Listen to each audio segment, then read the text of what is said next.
Agrégation, aide à la vente, reporting client, conformité. Fundy, la multigestion déléguée pour vos contrats d'assurance vie, vous présente Perspective.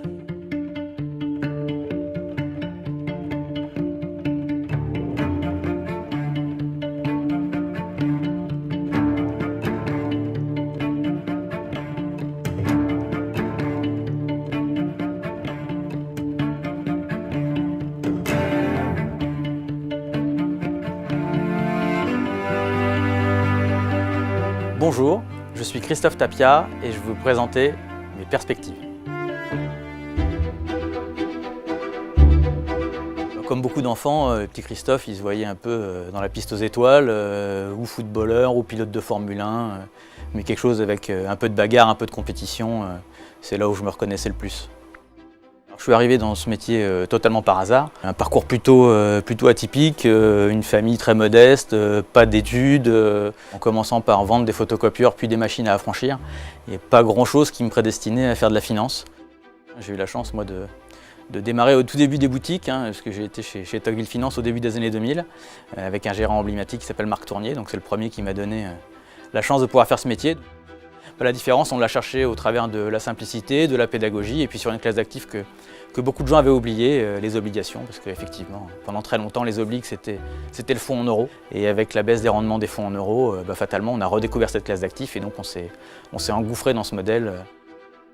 On achète des obligations pour le rendement qu'elles procurent, on les porte systématiquement à leur terme, que des obligues du secteur privé, et que les obligues du secteur privé qui sont émises en euros. Donc on a un canevas qui est très clair, avec une philosophie de gestion qui est identique et qui n'a pas changé depuis la création de Sony Eurostratégique en mars 2011. Au-delà de ça, c'est un portefeuille qui est très diversifié, parce qu'on a aujourd'hui entre 70 et 80 lignes à l'intérieur des fonds.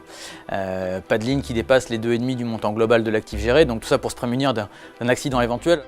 L'autre moteur aussi en termes de philosophie de gestion, c'est que finalement quand le risque n'est pas rémunéré, on n'en prend pas tout simplement. Et pas prendre de risque dans notre métier de gérant obligataire de portage, c'est assez simple. On achète des obligues sur des durées plus courtes, qui rémunèrent un peu moins, mais qui nous permettent de bien résister si demain ça se tendait sur les marchés obligataires. Et inversement, quand il y a des accidents de marché ou quand le risque de nouveau est surrémunéré, on en prend plus. Aujourd'hui, on est plutôt vendeur de matelas. Voilà, les gens qui viennent chez nous, ils viennent acheter cette sécurité. Et je crois que le risque aujourd'hui, c'est de vouloir en prendre à tout prix pour essayer d'aller chercher de la performance. Il y a une espèce d'angoisse perpétuelle sur « Ah là là, s'il est au monde, vous allez mourir ». C'est vrai qu'on a un peu tendance à imaginer que depuis 30 ans, les taux ont fait que baisser. Quand on regarde comment a fonctionné le 10 ans allemand ou comment fonctionnaient les emprunts privés, on s'aperçoit que sur le high yield, par exemple, il y a une vraie décorrélation entre les emprunts d'État et les emprunts privés. C'est une classe d'actifs sur laquelle la pédagogie est nécessaire absolument, parce que comparer le 10 ans allemand avec une entreprise simple B européenne, je ne suis pas sûr que la comparaison est tout à fait légitime.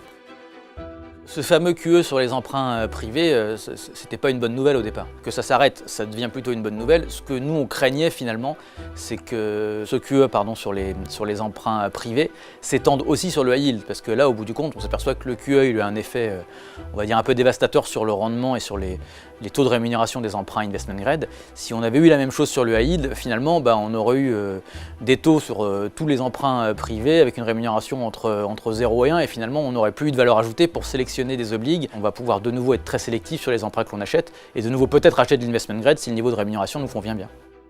On a créé Sony avec une volonté très obligataire, très portage, très prudente. De fait, ça nous exonère un peu de cette zone de peur qui est essentiellement liée au marché action.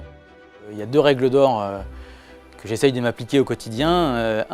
C'est bien évidemment de ne pas oublier d'où on vient et pas se prendre pour un autre. Ça, c'est fondamental et j'essaie d'appliquer ça avec mes collaborateurs, avec mes clients, avec mes amis, avec ma famille. Ça, c'est fondamental. Et puis la deuxième règle d'or, qui est plus dans le savoir-faire que dans le savoir-être, c'est faire des choses simples, que l'on comprend et que l'on peut expliquer facilement. Et ça, dans notre métier, dans nos métiers financiers, c'est pas une gageure, donc c'est vraiment quelque chose qui est fondamental. Et ces deux règles-là mises ensemble, ça représente assez bien l'ADN de ce qu'on a créé chez Sony Asset Management.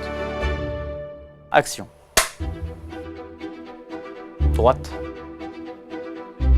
Euro. Émergent. Iran. Viandard. Box. OM. Private equity. Ah là là, campagne.